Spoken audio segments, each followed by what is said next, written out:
Mediums believe they can allow their hands to be guided by spirits to draw significant pictures or write messages.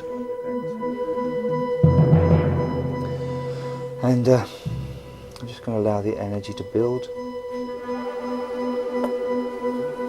Suddenly, Tony's hand takes off and starts to write on the box beneath. A string of words emerge in a constant flow. Could this be a message from Brian himself?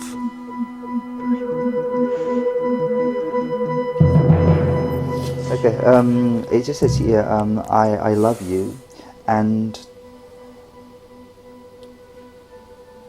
let me show you the way. You led me in life, let me lead you now. You were my sunshine, love my sunshine for me. And if you look here, Pat, you see here how the words sun, as in like the sunshine from the sun, yes, and then this my love my sunshine, as in like a son rather than a daughter.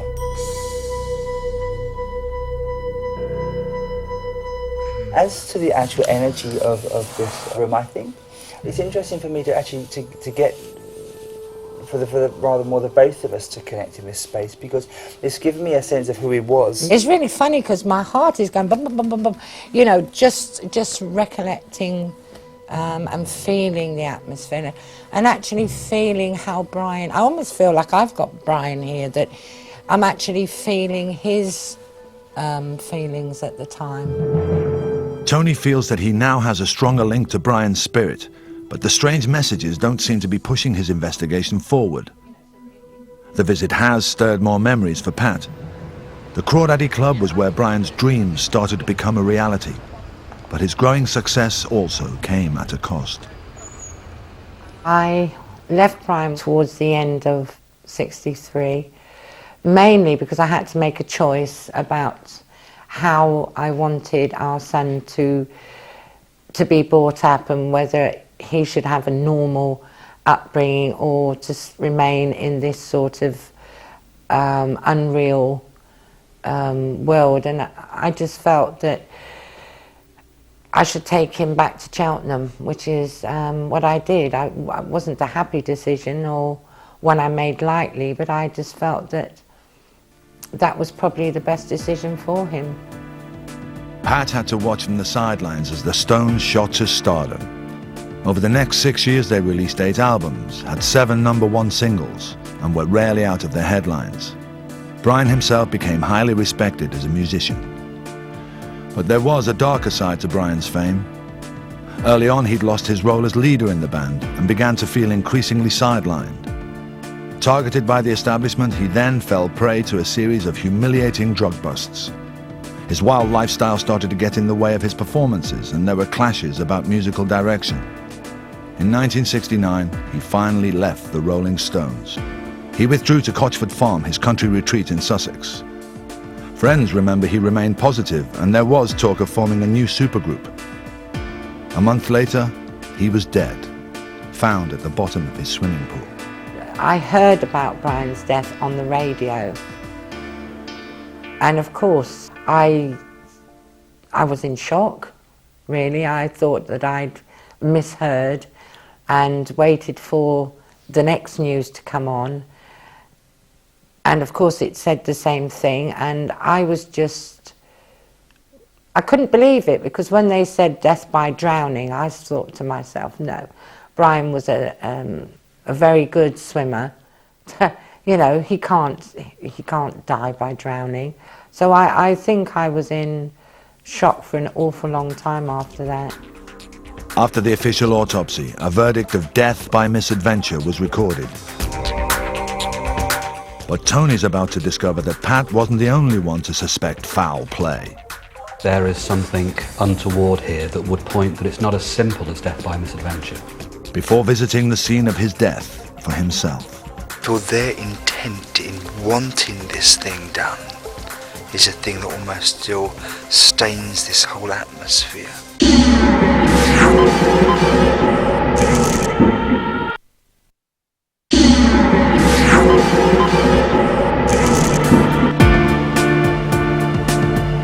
medium, Tony Stockwell, is working with Pat Andrews, one-time partner of Rolling Stones guitarist and founder Brian Jones.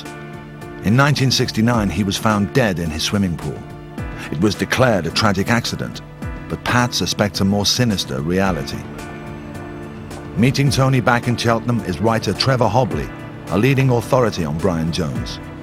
He's conducted his own meticulous investigation into the facts surrounding Brian's death. So how will he respond to Tony's controversial claims of foul play? I've been researching Brian's death for about 2 years now. I've interviewed quite a few people who haven't been interviewed before and found before. And also talked to people who were there at the time, did know what was going on. The official line was, as we all know, death by misadventure. That's what the coroner, Angus Somerville, ruled. I, like you, think there is something untoward here that would point that it's not as simple as death by misadventure. There's been many presentations to the police over the years, 4 or 5 presentations, I believe, where people have tried to get the case reopened and reinvestigated. I think things of his have been burnt. Yes. I do, burnt. Yes. I do feel that. Something in evidence is burning. Have you ever heard anything along those lines at all? Yes, a neighbour of Brian's who lived just down the lane from Cotchford Farm, who went to work at 7 o'clock every morning. He said as he peered around and looked down, he saw this huge bonfire in the place where the cars were and just was astounded that the fire was burning and people were putting things from the house onto the fire. So things were being brought out of the house and burnt. I find that just amazing. You know, there's an investigation and evidence is being burnt. It kind of beggars belief. I think that's just incredible. I think that's the terminology one needs to use for that. Now, I also feel that Brian was actually murdered, but not in the pool or around the pool, but actually in the house itself. My investigation has led me to believe that the crime scene is actually in the house. Now, again, this ties in with why things were being burned, why evidence was being disposed of. So yes, I agree with you that, you know, I think that the deed started in the house and ended up by the pool. I also think there's a puncture wound here in his body, in like the right hand side of his body, just under his rib cage here. A syringe, something is here on the side of him. Have you heard anything along those lines at all? There's been no mention in the past from any source about a puncture mark. The only time I've heard that term used is when it was given to me, and I sort of feel quite astounded that you've come up with that term. As a matter of interest, who told you then? How did you get that information? Was that a secret? Well, again, I can't tell you because it will degrade from the investigation that's going on. It's not paranormally you've received it, it's only factual? Factual. Oh, interesting, okay. And is it to the side or? Yes, I was told on the side. On the side. And would you know, under the rib cage? Could a tiny syringe puncture wound have been missed by a pathologist investigating a clear case of drowning? If so, how could it be connected with Brian's death? The place which could hold the answers is Cheltenham Cemetery. Brian's body was brought here to be buried a week after he died. But as Trevor has discovered, this was no ordinary burial. A number of strange decisions taken at the time mean that his body and any hidden forensic clues would remarkably still be preserved over 35 years later. His body was actually embalmed and his hair was bleached white. We're led to believe that if an airtight metal casket did arrive for Brian to be buried in, which is fairly unusual for 1969. Now, the other strange thing is that Brian is actually physically buried at 10 feet down. Now, one of the things about being buried at 10 feet, Brian's body would in effect be in a freezer, you know, so his body would have been on ice for the past 35 years. And you know, Brian's body is a silent witness. It holds the key to how he died. And to have the body exhumed, a fresh autopsy carried out, and a reinvestigation is the way that we're going to get to the truth of this.